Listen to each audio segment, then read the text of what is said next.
നിലമ്പൂർ ഉപതെരഞ്ഞെടുപ്പിൽ ഫലമറിയാൻ ഇനി കുറച്ച് മണിക്കൂറുകൾ അല്ലെങ്കിൽ ഒരു പകലും ഒരു രാത്രിയും കൂടി കാത്തിരുന്നാൽ നമുക്ക് റിസൾട്ട് ഇങ്ങ് കയ്യിൽ കിട്ടും.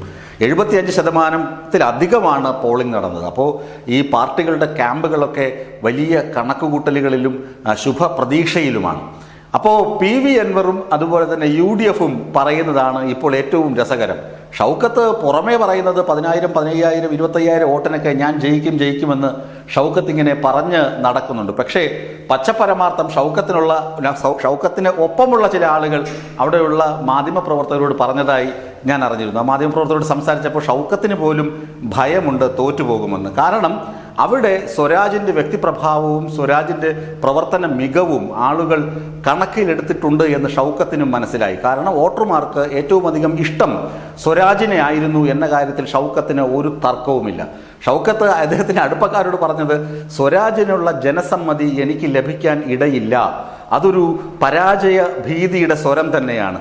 അത് ചില മാധ്യമങ്ങളോട് അദ്ദേഹത്തിനൊപ്പമുള്ള ആളുകൾ തന്നെ പങ്കുവെക്കുകയും ചെയ്തു. ഇങ്ങനെ സ്വരാജിൻ്റെ വ്യക്തിപ്രഭാവം, സർക്കാർ വിരുദ്ധ വികാരമൊക്കെ ആളിക്കത്തിക്കാൻ UDF ക്യാമ്പ് ശ്രമിച്ചിരുന്നുവെങ്കിലും പക്ഷേ അതൊന്നും അവിടെ വില പോയില്ല. കാരണം സർക്കാർ ചെയ്തത് എല്ലാം നല്ല കാര്യങ്ങളാണ്. 1,800 കോടി രൂപയുടെ വികസനം നിലമ്പൂരിൽ നടപ്പിലാക്കി.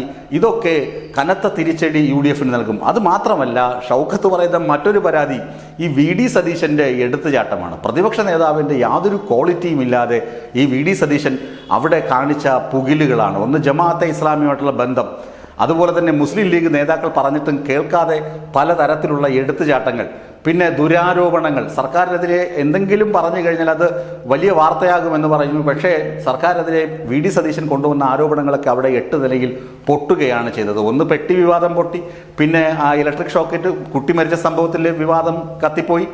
അതുപോലെ തന്നെ ഈ ക്ഷേമ പെൻഷനെ വിമർശിച്ച KC വേണുഗോപാലിൻ്റെ അവസ്ഥ, ഇതെല്ലാം താരതമ്യപ്പെടുത്തിയാണ് ഷൗക്കത്ത് തൻ്റെ അണികളോട് പറഞ്ഞത് ജനസമ്മതി സ്വരാജിനാണ്. ആ ജനസമ്മതി വോട്ടായി മാറിയാൽ എൻ്റെ കാര്യം കഷ്ടത്തിലാണ്. നമുക്ക് പുറമേ 10,000, 25,000 എന്നൊക്കെ മേനി നടിക്കാമെന്നല്ലാതെ പരാജയമാണ് ഞാൻ മണക്കുന്നത് എന്ന് ഷൗക്കത്ത് ഇഷ്ടക്കാരോട് പറഞ്ഞു. പി.വി. അൻവറിൻ്റെ അവസ്ഥ എന്താണ്?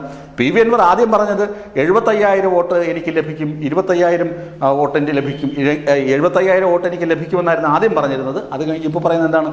25,000 വോട്ടെങ്കിലും കിട്ടിയാൽ നല്ലത്, അല്ലെങ്കിൽ ഒരു 10,000 വോട്ടെങ്കിലും കിട്ടിയാൽ നന്നായി. 3-ാം സ്ഥാനത്ത് എന്ത് വന്നാലും പി.വി. അൻവർ എത്തുമെന്ന നിഗമനത്തിലാണ് പി.വി. അൻവറിൻ്റെ കണക്ക് കൂട്ടൽ. ഒരു പക്ഷേ എങ്കിൽ ഷൗക്കത്തിനെയും മലർത്തിയടിച്ച് 2-ാം സ്ഥാനത്തും പി.വി. അൻവർ എത്താനുള്ള സാധ്യതകൾ തള്ളിക്കളയുന്നില്ല. എങ്കിലും ആ 75,000 മാർജിനൊന്നും പി.വി. അൻവർ പിടിക്കുകയില്ല എന്നാണ് നിലമ്പൂരിൽ നിന്നുള്ള അല്ലെങ്കിൽ നിലമ്പൂരിൻ്റെ പൾസ് റേറ്റ് മനസ്സിലാക്കുമ്പോൾ നമുക്ക് അറിയാൻ കഴിയുന്നത്. പിന്നെ ഇനി സ്വരാജ് പി.വി. അൻവറും ഷൗക്കത്തും തന്നെ പറയുന്നു സ്വരാജ് വിജയിക്കുമെന്ന്. സ്വരാജ് പാർട്ടി കണക്കുകൂട്ടലുകളിൽ ഒരു വോട്ടും ചോർന്നു പോകാതെ കൃത്യമായി പോൾ ചെയ്യപ്പെട്ടിട്ടുണ്ട്. പിന്നെ പുതിയ തലമുറയിൽപ്പെട്ട വോട്ടർമാർ, അതായത് 7,000-ഓളം വരുന്ന പുതിയ വോട്ടർമാർ, അവരുടെ വോട്ടും സ്വരാജിന് ലഭിക്കുമെന്ന കണക്കുകൂട്ടലിൽ സ്വരാജിന് ശുഭപ്രതീക്ഷയോടെ വിജയം ആണ് CPM-ഉം LDF ക്യാമ്പും കണക്കിലെടുക്കുന്നത്.